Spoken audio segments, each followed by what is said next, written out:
আচ্ছা, ফরেক্স মার্কেট তো এক বিশাল ব্যাপার, যেখানে ট্রেড করার অনেক অনেক উপায় আছে। কিন্তু এত অপশনের মধ্যে একজন সাধারণ ট্রেডার হিসেবে ঠিক পথটা খুঁজে পাওয়া বেশ কঠিন হতে পারে, তাই না? আজকের এই বিশ্লেষণে আমরা ঠিক সেই পথটাকে একটু সহজ করে দেখব আর জানব ফরেক্স ট্রেডিংয়ের বিভিন্ন উপায়গুলো সম্পর্কে। এই প্রশ্নটা কি আপনার মনেও এসেছে যে এত অপশনের মধ্যে শুরুটা করব কোথা থেকে? যদি এসে থাকে তাহলে একদম ঠিক জায়গায় এসেছেন। চলুন আজ আমরা ফরেক্স ট্রেডিংয়ের বিভিন্ন উপকরণের জগতে একটা গাইডেড ট্যুরে বেরিয়ে পড়ি, যেখানে প্রত্যেকটা ধাপে আমরা নতুন কিছু আবিষ্কার করব। ফরেক্স ট্রেডিংকে মানে একটা রেস্তোরাঁর মেনুর সাথে তুলনা করা যেতে পারে। ভাবুন তো, এখানে কিন্তু একটাই ডিশ নেই, বরং আপনার পছন্দ, ঝুঁকি নেওয়ার ক্ষমতা আর স্ট্র্যাটেজির ওপর ভিত্তি করে বেছে নেওয়ার জন্য অনেক ধরনের ফিন্যান্সিয়াল ইনস্ট্রুমেন্ট আছে। তো আমাদের আজকের এই গাইডেড ট্যুরের রোডম্যাপে কি কি থাকছে? থাকছে কারেন্সি, ফিউচার্স, অপশনস, ইটিএফ এবং রোলিং স্পট এফএক্সের মতো জনপ্রিয় সব ইনস্ট্রুমেন্ট। চলুন আর দেরি না করে আমাদের যাত্রার প্রথম স্টপে যাওয়া যাক। আমাদের ট্যুর শুরু করা যাক। আর আমাদের প্রথম স্টপ হল সেন্ট্রালাইজড এক্সচেঞ্জ। নামটা শুনে হয়তো একটু কঠিন মনে হচ্ছে, কিন্তু ব্যাপারটা বেশ সোজা।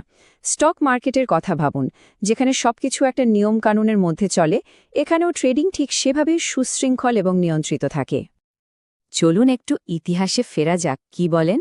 সময়টা ১৯৭২ সাল, যখন বেল বটম প্যান ছিল ফ্যাশনের চূড়ায়।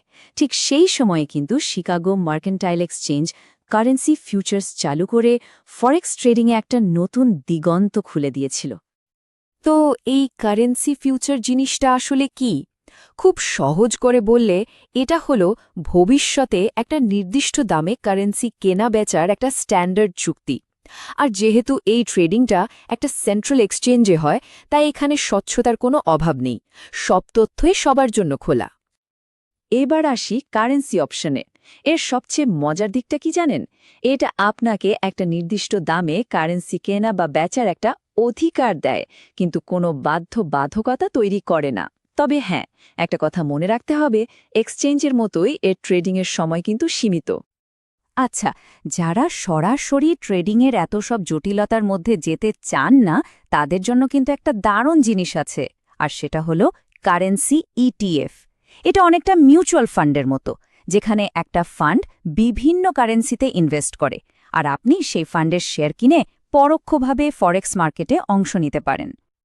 তো এক্সচেঞ্জের এই নিয়মকানুনের জগৎ থেকে বেরিয়ে এবার আমরা পা রাখছি ওভার দ্য কাউন্টার বা ওটিসি মার্কেটের বিশাল দুনিয়ায়। এই মার্কেটটা কিন্তু কখনো ঘুমায় না। সপ্তাহের ৫ দিন ২৪ ঘণ্টায় খোলা থাকে। ওটিসি মার্কেটের জিনিসগুলো বোঝার আগে চলুন এই দুটো মার্কেটের মধ্যে মূল তফাৎটা এক ঝলকে দেখে নিই। একদিকে আছে এক্সচেঞ্জ, যেখানে সবকিছু একটা কেন্দ্রীয় নিয়মের মধ্যে চলে।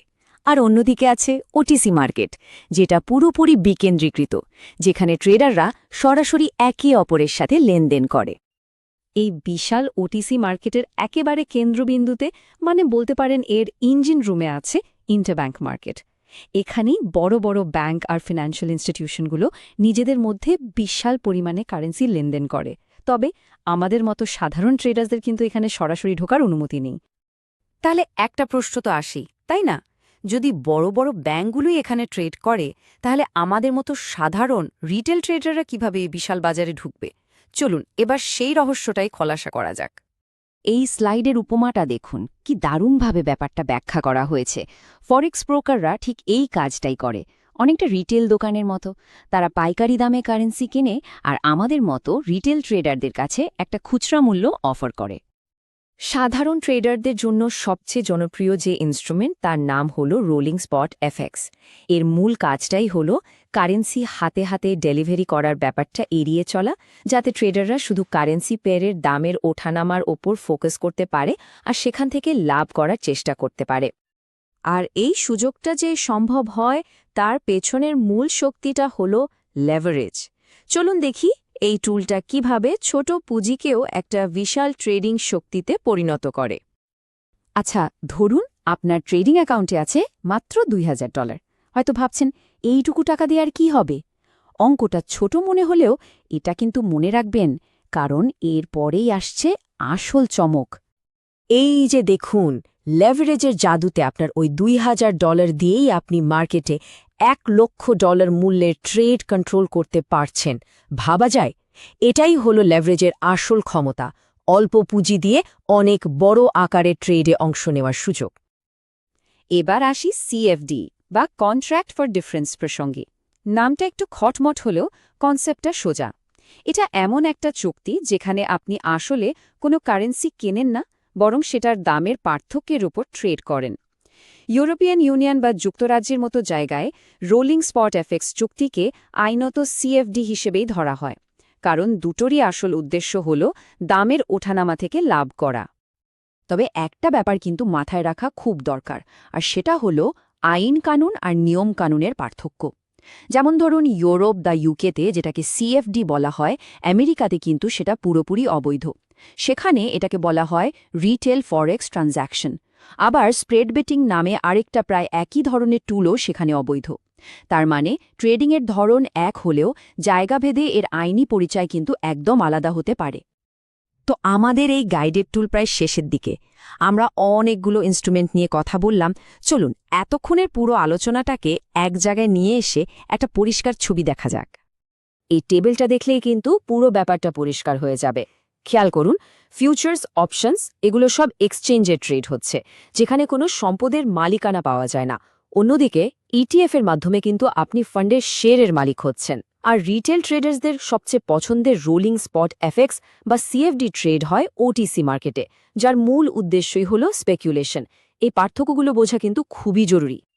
তাহলে আজকের এই আলোচনা থেকে আমরা ফরেক্স ট্রেডিংয়ের নানান রকম টুলস বা হাতিয়ার সম্পর্কে তো জানলাম, কিন্তু একটা কথা মনে রাখতে হবে, সবচেয়ে ভালো হাতিয়ারও কিন্তু একজন দক্ষ কারিগর ছাড়া অচল।